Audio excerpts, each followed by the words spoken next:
Assalamualaikum warahmatullahi wabarakatuh. Kami dari kelompok 5 akan membahas mengenai albumin dan protein total. Sebelum melanjutkan di pembahasan, di sini saya akan mengenalkan anggota dari kelompok 5 yang terdiri dari Fadila Fitriana, Monik Ranisti, Naomi Oktivaner, dan dengan saya sendiri, Suci Amelia Yuliandi, dan Veratri Juliani. Untuk Fadila Fitriana, saya persilahkan. Baik, yang pertama ada pengertian, yaitu total protein adalah suatu plasma protein yang disintesis terutama di sel parenkim hati, sel plasma, kelenjar limfa, dan sumsum tulang. Total protein terdiri dari album pembentukan antibodi, hormon, enzim, faktor homeostatis, pertumbuhan dan perbaikan jaringan, dan HP buffer. Protein berkaitan dengan beberapa bahan seperti bilirubin, asam lemak, obat, dan hormon selama dalam sirkulasi darah. Albumin berfungsi untuk menjaga darah supaya tidak bocor keluar dari pembuluh darah, membantu membawa obat dari zat lain melalui darah, dan penting untuk pertumbuhan serta penyembuhan jaringan. Sedangkan glubumin berfungsi untuk mengangkut logam seperti zat besi dalam darah dan membantu melawan infeksi. Globulin terdiri dari tipe protein yang berbeda, yaitu alfa, beta, dan gamma. Selanjutnya akan dibacakan oleh Monik.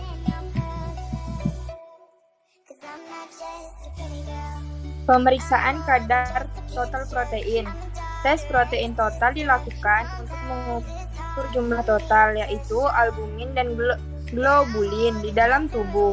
Pemeriksaan ini perlu menjadi bagian dari tes kesehatan rutin karena protein merupakan komponen pendukung penting dari semua sel dan jaringan.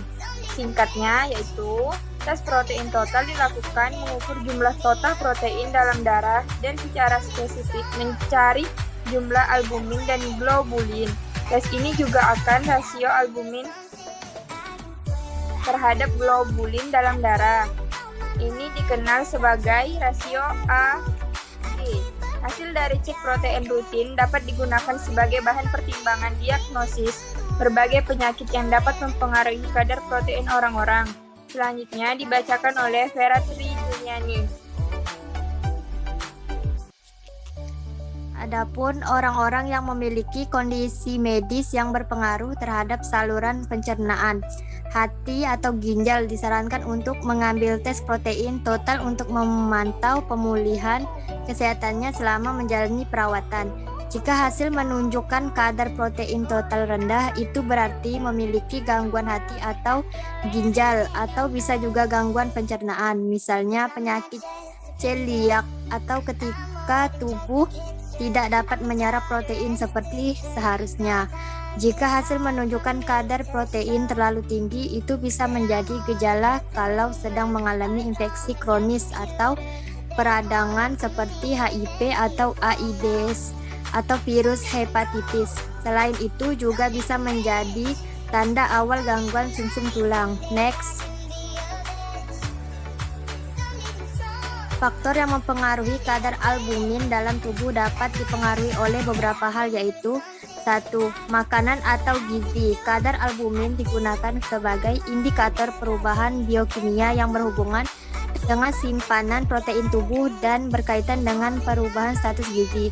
Walaupun tidak selalu sensitif, penderita malnutrisi sering ditemukan kadar albumin serum yang rendah. 2. Fungsi hati dan ginjal. Albumin diproduksi di hati apabila kadar albumin di bawah angka normal, maka dapat dicurigai bahwa ada gangguan atau masalah yang terjadi di hatinya. Sedangkan pada pasien gagal ginjal kronik yang mengalami kehilangan protein melalui urin dapat mengakibatkan penurunan kadar albumin. Pada penyakit gagal ginjal kronik, kehilangan protein melalui urin dapat menyebabkan terjadinya penurunan kadar albumin serum atau hipoalbuminemia. Yang ketiga, Penyakit yang menyertai. Penyakit yang diderita membutuhkan lebih banyak gizi, terutama protein, untuk membantukan energi guna penyembuhan penyakit yang diderita. Selanjutnya dilanjutkan oleh Naomi.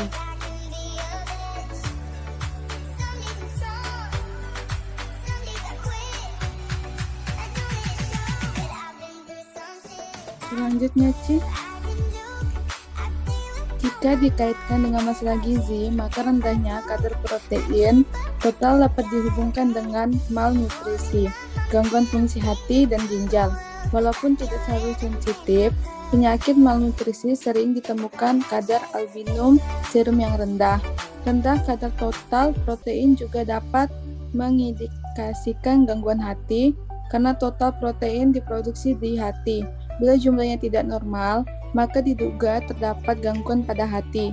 Sedangkan pada pasien gagal ginjal kronik yang mengalami kehilangan protein melalui urin, dapat mengakibatkan penurunan kadar albumin, yang mana jika dilakukan uji kadar akan menunjukkan hipoalbumemia atau kadar total protein di bawah normal. Next.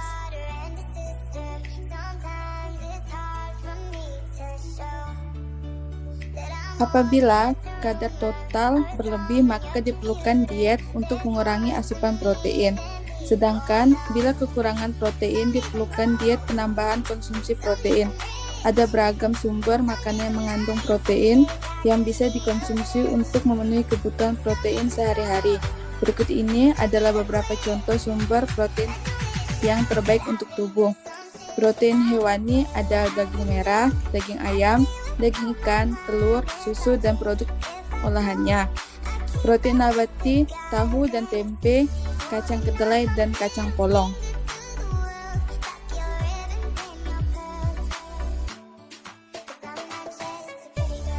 Itulah presentasi dari kelompok kami. Kurang lebihnya kami mohon maaf. Naik delman pergi ke kota.